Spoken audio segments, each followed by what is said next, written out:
नमस्कार, माझे नाव प्रथमेश सावंत. माझ्या PS ब्लॉग्स या चॅनलमध्ये मी तुम्हा सर्वांचे सहर्ष स्वागत करतो. नवीन व्हिडिओ घेऊन आले ज्यामध्ये तुम्हाला श्री दख्खनचा राजा ज्योतिबा देवाचा पहिला खेटा आणि या खेट्याला मी रात्री पालखी सोहळ्याला गेलो होतो हे मी तुम्हाला माझ्या व्हिडिओच्या माध्यमातून दाखवणार आहे. व्हिडिओ शेवटपर्यंत बघा. व्हिडिओ आवडला असेल तर लाईक करा, कमेंट करा, शेअर करा आणि असेच नवनवीन व्हिडिओ पाहायचे असतील तर माझ्या चॅनलला सबस्क्राईब करा. आता आपण कोल्हापुरातील छत्रपती शिवाजी महाराज पुलावर जाणार आहे आणि तिथूनच आपल्याला पुढे ज्योतिबा रोडला म्हणजे ज्योतिबाला जायचं आहे.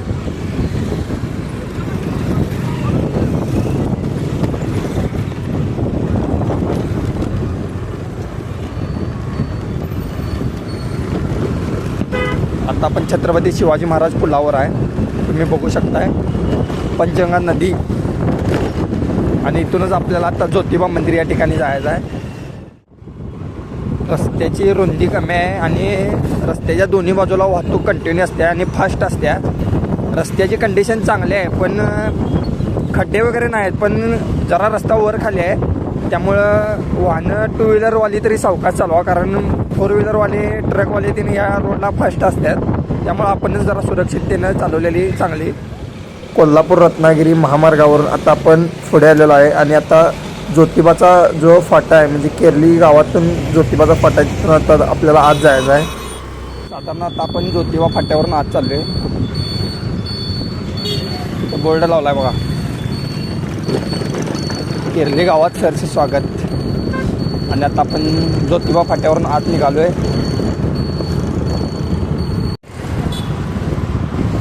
छत्रपती शिवाजी महाराज पुलावरनं पुढं आलो ते चिखली फाटा, वडंगे फाटा, संस्कृतवाडी फाटा आणि मग केरली फाटा लागते. तिथून आता आपण आज आलो आहे आणि तिथून आता आपल्याला श्री दख्खनचा राजा श्री ज्योतिबाच्या डोंगरापासून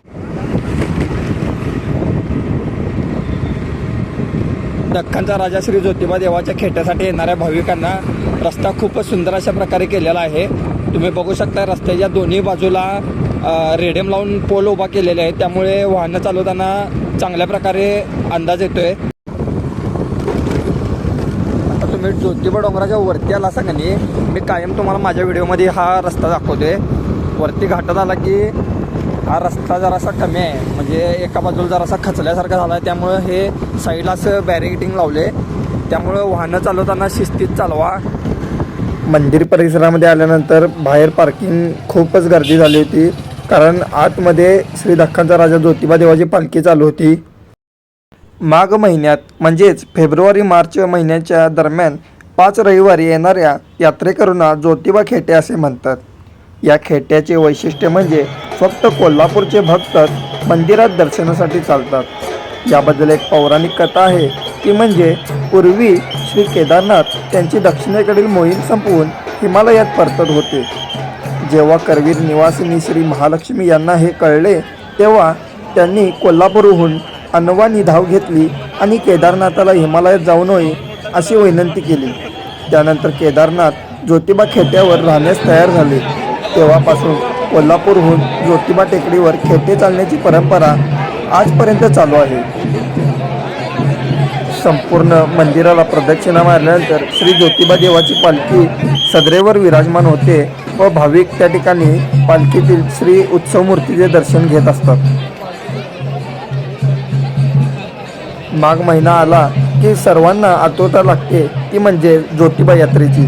खूपच मोठ्या प्रमाणात होत असलेल्या या ज्योतिबा यात्रेला हजारो लाखो भाविक या ठिकाणी दर्शनासाठी येत असतात. ज्योतिबाचे खेटे चालू झाले की सर्वांना सकाळी पहाटेपासूनच ज्योतिबा देवाच्या दर्शनाची आस लागलेली असते. सकाळपासूनच भाविक हे ज्योतिबाच्या दर्शनासाठी उत्साहाने चालत ज्योतिबा डोंगराकडे जात असतात. तसेच रात्री देखील ज्योतिबा मंदिरामध्ये ज्योतिबाच्या पालखीसाठी लोक मोठ्या उत्साहाने सहभागी होत असतात.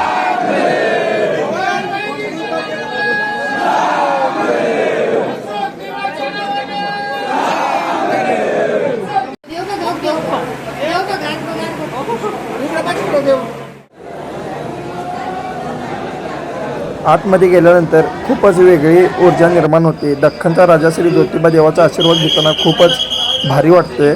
तुम्ही आत्ता व्हिडिओच्या माध्यमातून बघू शकता दख्खनचा राजा श्री ज्योतिबा आज पहिल्यांदाच मला खेळत्या दिवशी रात्री पालखी सोहळा अनुभवता आला. खूपच सुंदर अशा प्रकारे पालखी सोहळा अनुभवता आल्यामुळे मला भारी वाटत होतं. हा व्हिडिओ तुम्हाला आवडला असेल तर लाईक, कमेंट, शेअर करा आणि चॅनलला सबस्क्राईब करा.